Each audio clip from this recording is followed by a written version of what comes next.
There have been so many chapters to the recent times that we live in. Some very beautiful chapters. The chapter which we spoke about, the historic coming of so many Talmidim to Eretz Yisrael during Elul to learn, to grow, which was a miracle. A lot of families got closer over this period, over this Tekufa, new recognitions of the needs of Shalom Bayis and Chinuch Habanim. People considering homeschooling, things like that.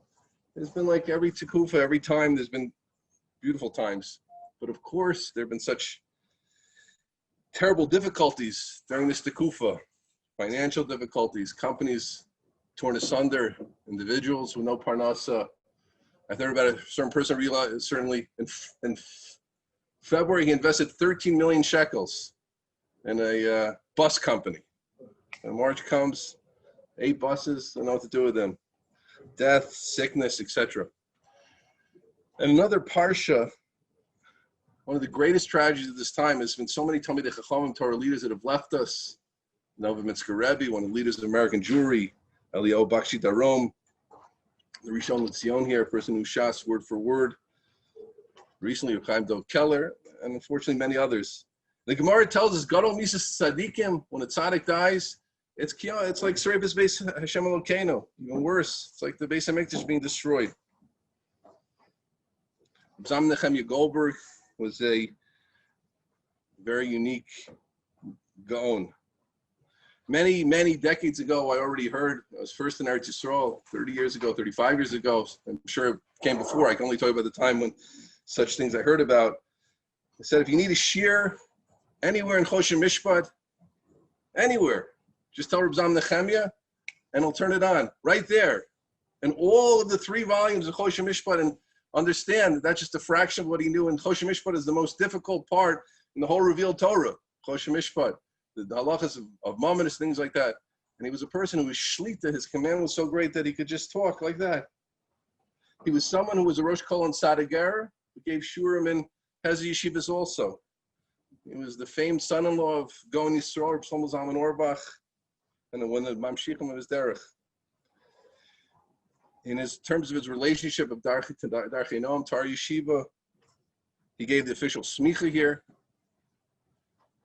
Those that got smicha from our yeshiva had his signature on it. He was involved. And some of our rebbeim have smicha personally from him.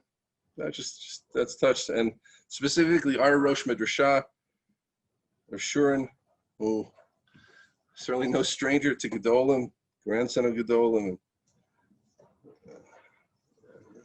Bonim was zocha to special kirutim, to asking many shilas, many halachic questions, which formed a lot of what our alumni and the men's school and the women's school were zocha to hear. So it was a great schus for us. It's always wonderful to have Rav Shurin in our base medrash, but it was a great schus to ask him specifically to speak about Rav Zalman Nechemia and let us know about that.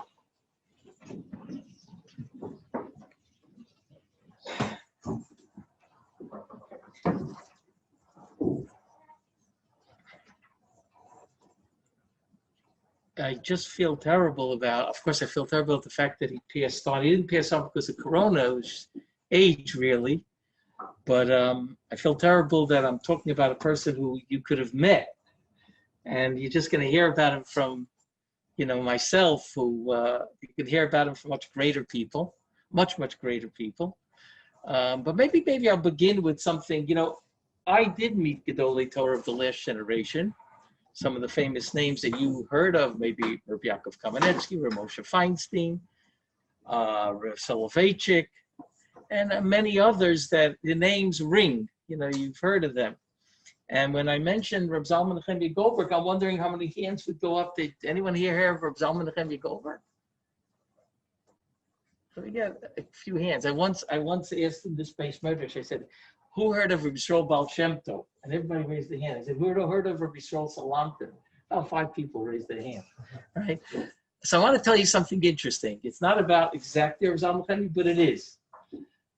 When I was a teenager, so I used to spend a lot of time with my grandfather, Rabbi Yaakov Kamenetsky, And we were talking, right? And we were talking about buying a kever in Eretz Yisrael. And my grandfather said to me, I bought a kever in America. I didn't buy in Eretz Yisrael. He started explaining to me why he didn't want to be taken to Eretz Yisrael. He said if he passes away while he's visiting Eretz Yisrael, they should leave him here. But if he dies in America, they should bury him in America. And then he says with a very big smile, he says, and as soon as Rav Chaim Heller passed away, when I went to the cemetery, I saw there was a grave that wasn't taken over there. So I bought the grave next to him. And of course, I never heard of Rav Chaim Heller. You know, I heard of a lot of great rabbis in America, Baron Kotler, he was buried here, Baron Kotler, and many other great rabbis who had died of that period of time in the 1960s, but I never heard of Chaim Heller, right? So I started, talking to my father about, my father met Reb Chaim Heller. He said to me like this, my father, when someone was speaking, there was a very famous organization, the Agudat HaRabbanim. If I'm not mistaken, Rabbi Kalinsky's uncle was heavily involved in the Agudat HaRabbanim. Oh, your grandfather. So he was I think he was a president or one of the heads.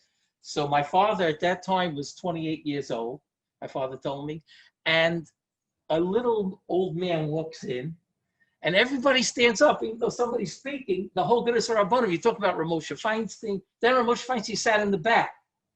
That's what kind of great rabbis he had in the front. Ramosha Feinstein, my grandfather, sat in the back. So my father sat next to them. He was 28 years old, and everybody stands up. And this little man walks in, and his name is Rav Chaim Heller. So my father says, I wanted to get to know him, because if everybody's getting up over here, they say on Rav Soloveitchik, the only one he stood up completely for, he didn't just move, was Rav Chaim Heller. And he has a wonderful Hesped called Pleitat Sofrehem on Rav Chaim Heller. I hope they've translated in English. It's unbelievable, the Hesped he gave, the eulogy he gave. And so I meet in Eretz Yisrael, I meet Rav Gustman, and we start talking about something. He says, I want to tell you a story. Rav Gustman was also from the Gedolei Yisrael. Just to tell you who Rav Gustman was for a second. Reb Chaim Ozer was considered the Gadol Hador in Lithuania before the war. And he had a Beit Din in Vilna. And Reb Gustman was on the Beit Din when he was 21 years old. Okay? And then he escaped to America right after the war. He came to America, came to actually my neighbor, East New York, and then he opened up a yeshiva, and then he opened up a yeshiva here called Netzach Yisrael in Rechavia. He was a Gaon Olam. You know, you could read his Svarim, probably in the library here, but they're excellent Svarim. So Rav Gustman said like this, I was sitting on a Din Torah with Rabbi Yaakov and somebody else, and we were looking in the Hoshev Mishpat, which Rav David just spoke about, Hoshev Mishpat being a difficult sefer, dealing with financial issues of the Jewish people, of particular people, and we couldn't figure out how to paskin this shaila. So Rabbi Yaakov said to me, let's go see Reb Chaim Heller. He lived on the Upper West Side of New York. He had like a little small shul on the Upper West Side. He didn't really do much for a living. And Rav Gustman said, who's Reb Chaim Heller? Who's Reb Chaim Heller? So Rabbi Yaakov says, let's go and I'll introduce you. So they got on the train and they went to see Reb Chaim Heller. And when they came back, Rav Gustman said,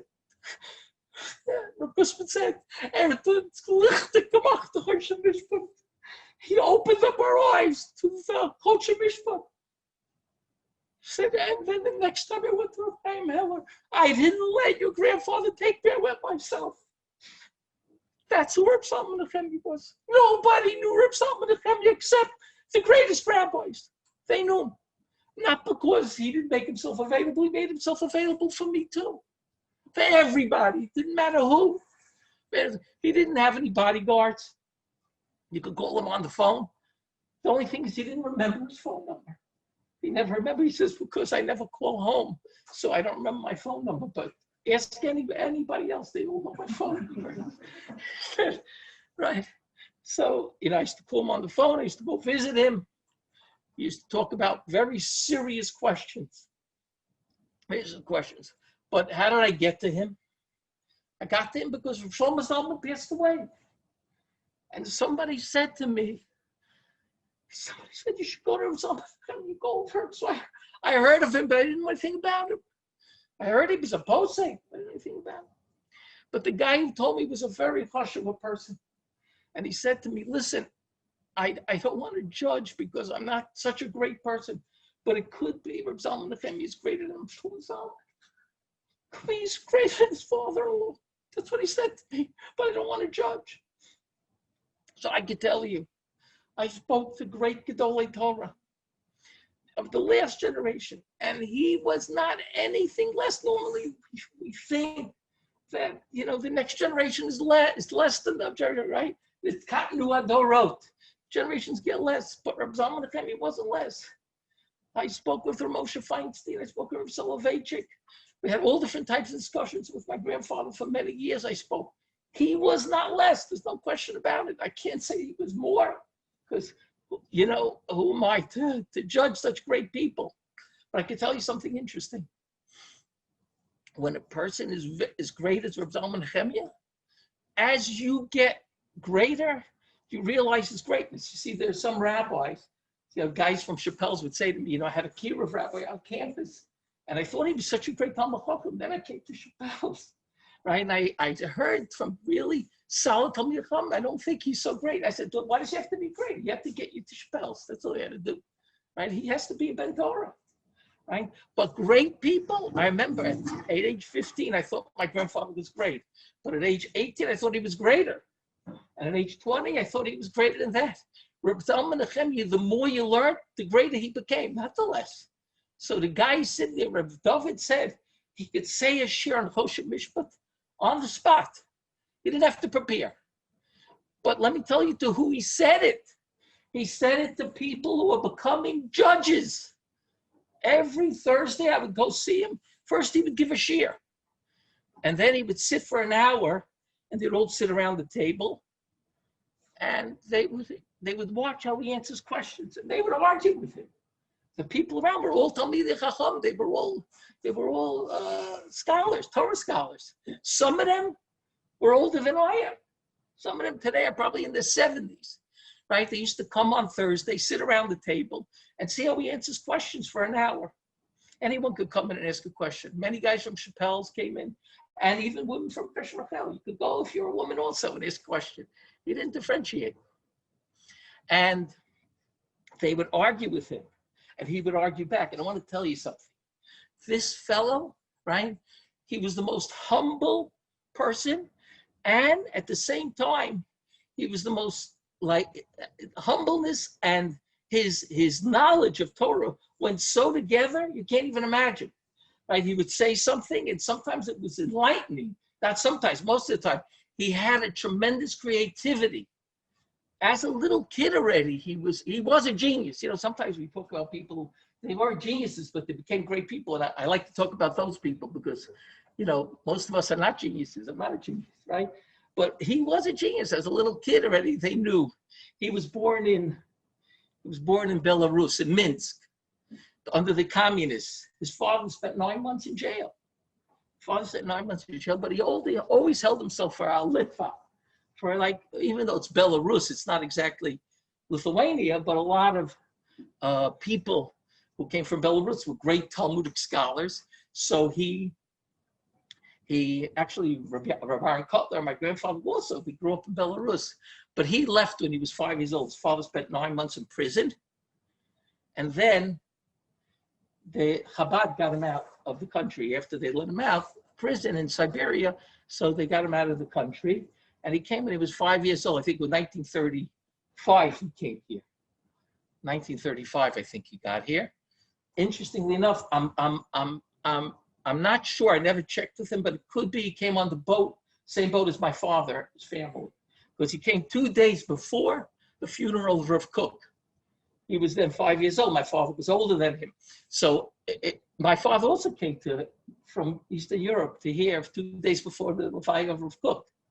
Right? So I'm wondering if they weren't on the same boat. But Rav Zalman Nechemia, as a little kid, he went to Cheder, and then he got older and he went to Eitz Chaim, which is a old-time Jerusalem yeshiva. I don't even know if it's functioning anymore. And then he went to famous Ponevezh and Hebron.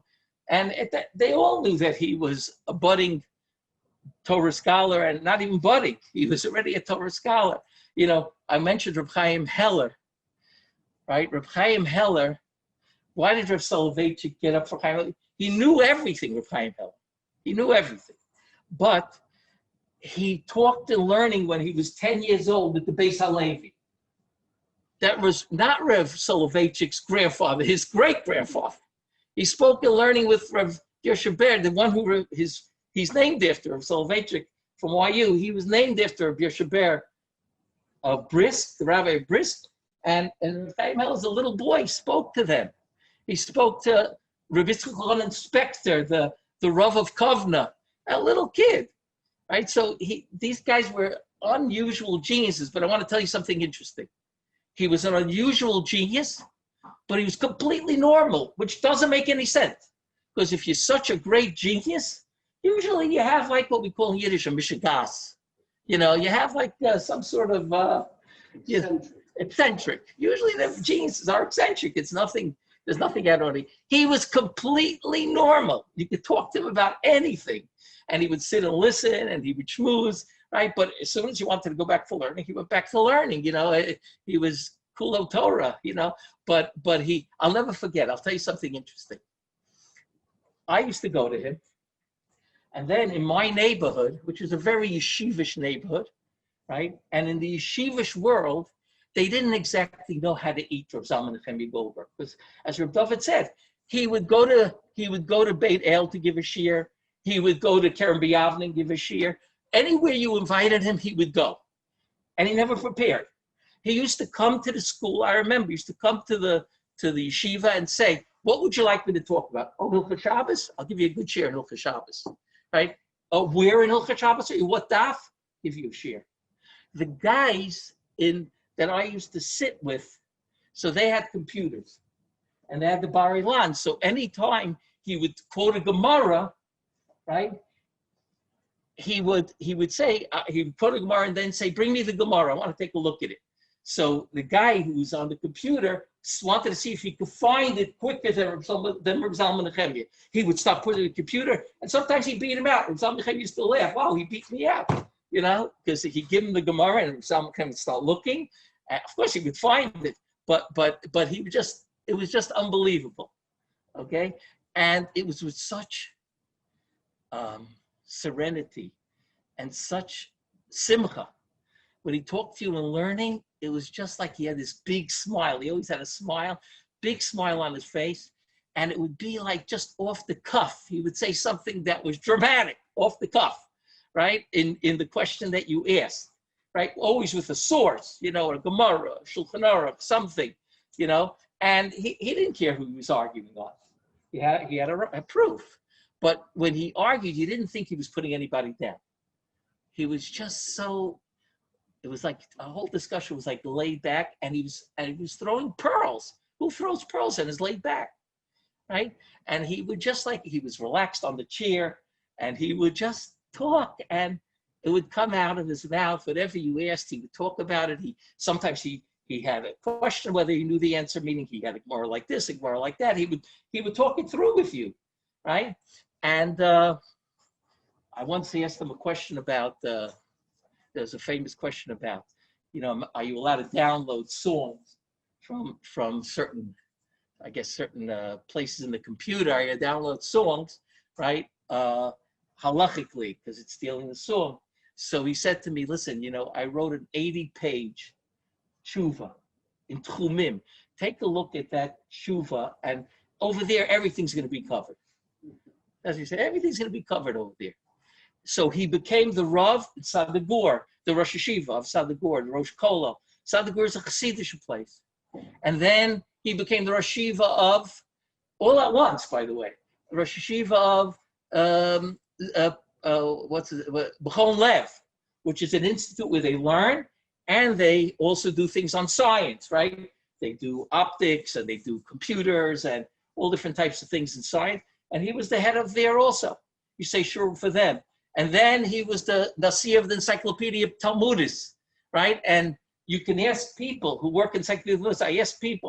I asked them because when I came to see him there, so they would say to me, I would say, like, how long does it take them to write an article? It says it takes us about a month. And when we have something difficult, we tell them to write the article. It takes about 2 hours to write the article by himself. He used to sit and write by himself the article. And it was complete humbleness. In other words, I'll give you an example where I think you'll be able to appreciate it. Today, there's an issue about women are able to become pregnant on their own. They don't need to get married, okay? So I know certain great rabbis that if I call them, they're right away going to think the woman is a feminist, and it gets their blood rolling, right? Rav Zalman Nechemia Goldberg had no agendas. Even if he thought such thing, he didn't allow it to come into halacha. What do I care if she's a feminist? Let's talk about whether it's permitted or not permitted, right? So a lot of times a rabbi gets really upset about something because he thinks, which a lot of women are not feminists. They want to, they want to get married, but they haven't got married, and soon they won't be able to have kids because they're in their 40s. So they want to have a child. Then they're looking to get married as well, right? But some of the Gedolei Torah I spoke to got very, defensive. Why? What are you going to create, like single parents and this and that? They got very. Rav Zalman Nechemia, he didn't get defensive. He said to me, he told me what the halacha is, what he thinks the halacha is. And then he said to me, does she want to get married? He would say yes, but he didn't bring that in until after he said the halacha, right? And that was Rav Zalman Nechemia. Anything you brought up to him, the first thing that went into his mind was, really the first thing that went into his mind is a Gemara. Let's think if we have a Gemara like that. They could prove from a Gemara. And he proved unbelievable things from Gemara. He had unbelievable things, right? I remember there was a fellow in the Eid HaRav. The Eid HaRav was also close with him. Sometimes he even sat on their bezdin. They didn't want anybody to know. But he sometimes sat on their beitin. The Eid HaRav is the most right wing of the ultra-Orthodox. So someone who loved him, Rav Moshe Halberstadt, loved Rav Zalman Nechemia. And he loved Bali Tshuva. The guy was crazy for Bali Tshuva, right? So anytime he could find a hector for something for Bali Tshuva, he made a simcha, this rabbi. He was quite a chashuv and rav. But it was funny because he was the most extreme group. He was part of the most extreme. So one time, he gave a hector and something. I'm not going to go into it. And Rav Zalman Nechemia said, look, I know that he's getting it from a Yerushalmi, but he's learning the Yerushalmi wrong. And I'll show you why. And I can't give a heta like that because I came for the same question. I can't. And when Rav Moshe Halberstadt found out how he learned to Yerushalmi, he retracted his heta. Right? I spoke to Rav David Cohen in New York. Now, Rav David Cohen is very famous today in New York. One of the great poskim probably of the United States, probably the top 5 of the United States. Right? So I asked him a question, and he said to me, "That's a question for Rav Zalman Nechemia." And I was in Canada once, and I spoke to Shlomo Miller, and he's probably the biggest posting in all of Canada today, not just in Toronto, right? What? North America, right. So he said to me, I think I could be matrid. I want to write a tshuva on it. I want to write a responsa. I'll only paskin l'kula if you show it to Rav Zalman Nechemia and he agrees. And I had to tell him that I'm going to go to Rav Zalman Nechemia. He's going to write it, give it to me. And that's what he did. And Rav Zalman Nechemia didn't agree. He didn't agree. So he says, I'm not paskening if he doesn't agree. Right? And he's probably close to the same age as Rav Zalman Nechemia. You're not talking about young people. David Cohen's 87 years old. Rav Zalman Nechemia was almost 89 when he passed away. Right? They're talking the same age bracket. Right? So here is in New York, United States, and then in Canada, right? They're saying to me, they want me to go to Rav Zalman Nechemia, right? And then the Shmir Shabbos Kilchasa, who doesn't know the Sefer Shmir Shabbos Kilchasa? That's everybody uses, right? Rabbi Shurin Neuvert. I went to him for a shaila. It was a very difficult shaila. He said, that shaila is only for Rav Zalman Nechemia Goldberg. So here I'm looking that nobody knows who Rav Zalman Nechemia Goldberg is, except all the greatest rabbis of the generation. They all seem to know him. So I did a pretty good deal here because I'm this little guy, going to see Rav Zalman Nechemia, and I find out that they're all sending me to Rav Zalman Nechemia when they don't have an answer, right? He wasn't afraid to paskin, but it was so humble when he did paskin, right? It was so humble when he paskin. So I want to tell you something. I mentioned to you, one time he came to my neighborhood, and he came in for Ma'ariv in the shul of a very chashuv Rav. Not exactly my ashkafa, but he's a chashuv posek. And I go into the shul and I see Rav Zalman Nechemia. So I go over to him. I say, "What is the Rav doing here?" Right? And as I'm talking, right, this rabbi walks in of the shul. The rabbi of the shul walks in, and he's walking to his seat, and he sees Rav Zalman Nechemia. He goes running over to him, like a Talmud b'fnei Rav. He goes over. He's younger than Rav Zalman Nechemia. He's probably 20 years younger, maybe less, 15 years younger. And he runs over to him, and he starts talking to him. Then Ma'ariv comes, right? And after Ma'ariv, at the end of Ma'ariv, someone comes over to me, and everybody else is watching. He says, "Who's that rabbi?" Nobody in the shul knew who it was. Could you imagine? This man, the rabbi of the shul, is running to greet him, right? And all these great rabbis don't, but nobody in the shul knew, because they didn't know how to eat Rav Zalman Nechemia. Why did he come to Neve Yaakov? Because in the valley, they built new housing, and his daughter moved in, and there was no central electricity yet. So his daughter was very frightened. There was no lighting in the streets. So, and her husband used to go out to learn in Kollel. So he used to come once a week. He told me, I come once a week to my daughter to keep her company when her husband's in Kollel. Could you imagine? This is the Gadol Hadar who's coming once a week to his daughter because she's lonely, right? He was such a normal person, right? And of course, whenever I met him, I used to walk him down because there was no bus. I'm talking about a 15-minute walk down and a 15-minute walk up. So I didn't wait for him up because I think he was by his daughter. I used to walk him down, right? And we used to schmooze, right? And I used to tell him over things for Rabbi Yaakov, different ideas that Rabbi Yaakov had. And he turns to me, he says, "You know, your grandfather was old-fashioned. He still used to paskin from a Gemara." That's what he said. He's old-fashioned. Today, you know, you need to know a lot of responsive works and stuff like that. He didn't know the newest responsive works, but he knew a ton of the responsive works of the Middle Ages, the later responsive works of the 15, 16, 1700s, right? And he was right. My grandfather, he saw some things my grandfather wrote. My grandfather didn't know, you know, a lot of the responsive works that you have to know, right? Because he paskined from the Gemara, the Shulchan Aruch, he deduced everything, which that was the old-fashioned ways. He said, you know, your grandfather was old. He didn't have a problem talking, and you didn't have a problem listening because he spoke of my grandfather, right? My grandfather didn't eat turkey.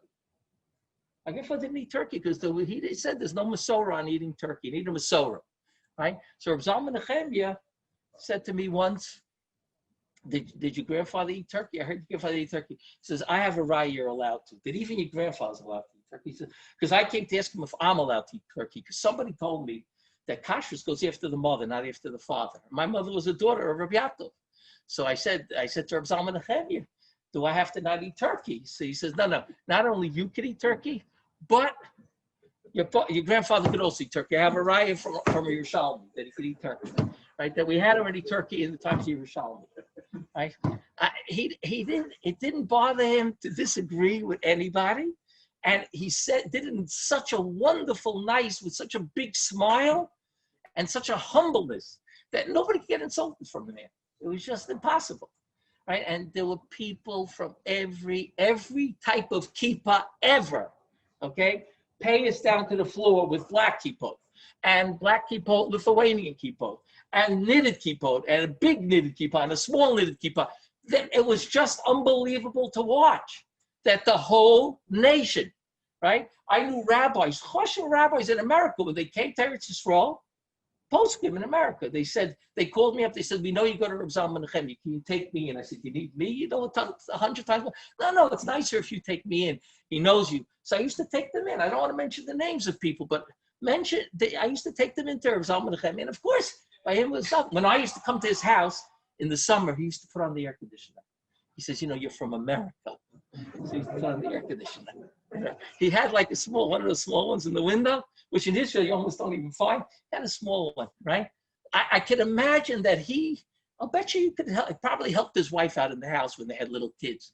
That's the type of person he was. He's just a normal, brilliant Talmud Chacham she'en kamo. I mean, I'm telling you, he didn't fall short from any of the Gedolei Torah that I ever met.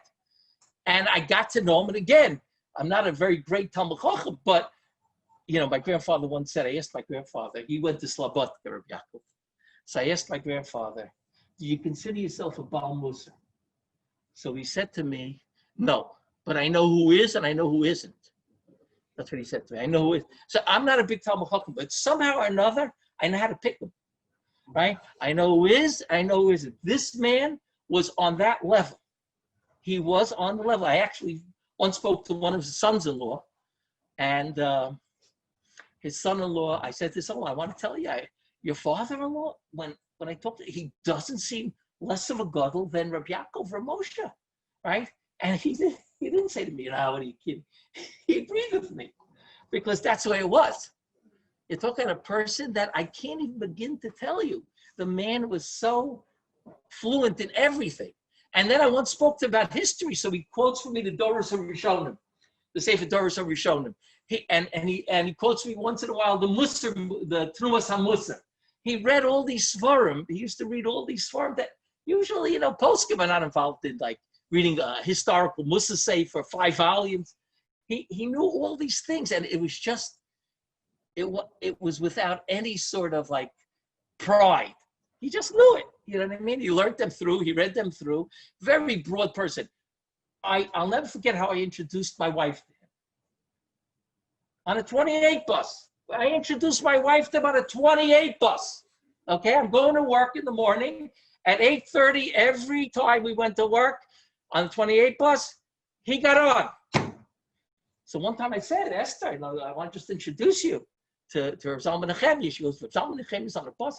He must have been 75 years old at the time. He went on a bus when he was 80. On that bus from Bar Ilan. He went to the Tachon Merkez, and then he took a bus to the Encyclopedia Talmudis of Machon Harry Fischel in Bayit Fagan. It was then Bayit Fagan, the Encyclopedia Talmudis, then it moved. But he used to get on, I'll never forget, he gets on the, and if he gets a seat in the front, he takes out a Muhammad Biyah and he starts reading. If he doesn't get a seat, it's in his pocket, and you can see he's saying things. But he doesn't say it like loud or anything. You can see he's going over something, right? Maybe he's going over Mishnayos, I don't know what, maybe Shas, right? But you can see, but it's very, you can't notice it if you don't take a good look. Right? He doesn't want to, he doesn't want to look strange. But if you weren't talking to him, he was learning. Without a sefer, of course, there was a sefer there. Never took along a sefer anywhere. In other words, he didn't have a sefer in his pocket, had a Modeh in his pocket. If he had a chance to read a newspaper, he read the newspaper. He used to come every day in his mailbox. He used to take it and go out to the bus. And he was just someone, it's just, you don't find it. You don't find it. I'm really afraid, like what's going to be, because you're always afraid what's going to be, but God always is good to us and he brings us somebody new, right? So you have to have that emunah to have someone new. But to replace someone like him, it's just impossible. He was on the Beit HaGadol, the Beit HaGadol in Yerushalayim. How did he get to the Beit HaGadol? They begged him to come. Like usually a dayan is trying to get a job here in Israel. It's not so easy. Even if you know dayan as well, you need to have what we call protection to get in, become a dayan, become a judge in Israel, right? They begged him, or Shlomo Fisher, to become dayanim. Who begged him? Rev Mordechai Eliyahu and Rev Avram Shapiro. They were the chief rabbis of Israel. Both of them were brilliant scholars themselves in their own right, but they begged him to come. And while he was a dayan in the Beit Din, and he handled the most difficult shilas, you could read his psakim. It's signed. They're signed with 3 dayanim. You could get a hold of them. They're open to anybody. And while he was doing that, he was already saying Shurman, 10 of the places in his house. He said a minchas chinuch shir. Probably for 30 years, he said this minchas chinuch shir. And you can go in if you want. You can come in. You just had to be consistent. But you can go in. You didn't have to. Even though it was a very big Talmid Chacham, it was very interesting. There was a Supreme Court judge there, and there were big Talmid Chacham judges, right? And there were people with like knitted kippot who were quite modern there, right? A couple of doctors were there, and then anyone who wanted to walk in. And he had such a little apartment. Okay, it was like a tiny apartment. I always wonder whenever I walked in there, like, where did he fit his family? It was like a small little apartment. But he was that type of person that he just didn't need any of that. But on the other hand, it wasn't like he didn't feel like, he sneers at Olam Hazeh or something like that. No, he was very easygoing with everybody. He was easygoing with everybody. And that was his greatness. His greatness is, on the one hand, he was easygoing, but on the other hand, he was willing to take responsibility and psak halacha with nobody. When the Twin Towers went down, they didn't go to Rav Elyashiv. What are they going to do with the women whose husbands they didn't hear from? What are the women? Are the women married? Are they agunos? Could they remarry? Right? They didn't go to Rav Elyashiv. They went to Rav Zalman Nechemia. Again, I don't know why, but they went to Rav Zalman Nechemia to decide whether these women could remarry or not. And he wrote a big response on it. Right? The most difficult questions that come up in anywhere in the United States, in Israel, in Europe, all went to Rav Zalman Nechemia. In other words, if they were big enough, they went to Rav Zalman Nechemia. If they're smaller, so other people passed it, but if they were big enough, they went. You used to see people from all over the world sitting there. I don't know if you guys ever see Rav Hershel Schachter? Rav Hershel Schachter knows everything. Okay, ask him how many times he went to Rav Zalman Nechemia to talk to him. Ask him. I saw him once. Right? He knows everything. Rav Hershel Schachter, he'd give a shiros on the spot, I think. Right? I heard he needs like about 10 minutes. You tell him to say a shir, so he needs 10 minutes to sit and make a few notes that he could say a shir on anything. Right?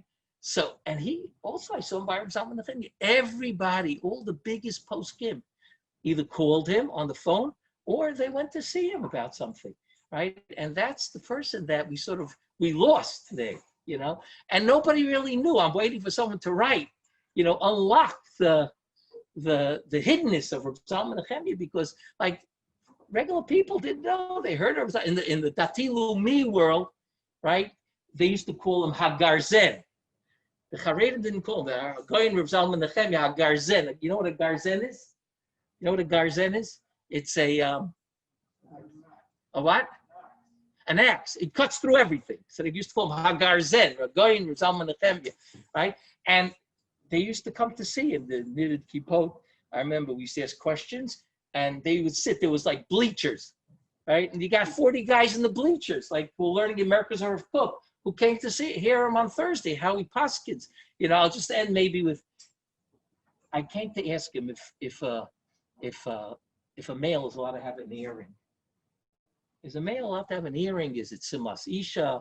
Is a woman allowed to have a nose ring? Right? And everybody starts screaming.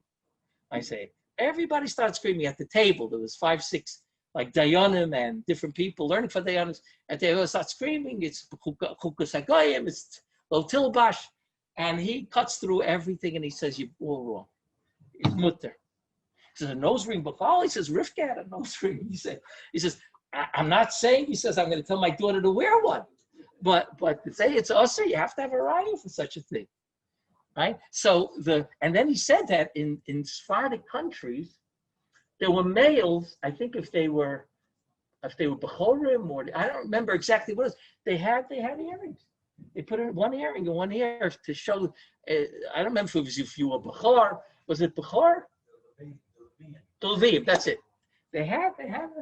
He knew everything. He knew about that. He knew about it. He says, right, you're going to make that usher? You're going to make such a thing usher? Anyway, I'm just saying that the person was everything. He cut through everything. Everything. He just, halacha. You have to do halacha. That's what it was. I went to a rabbi. It's already after 1, right? So give me 1 more minute. I went to a rabbi, a very hush of a rabbi. And a woman from Midrash Rachel was marrying a guy from Chappelle's.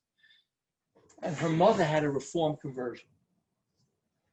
So she never told her mother that the mother is not Jewish, halachically. But she herself got her own conversion, but she never told her mother. Now, it came that she got married to the guy from Chappelle. She wanted her mother to walk her down to the chuppah, but her mother's not Jewish.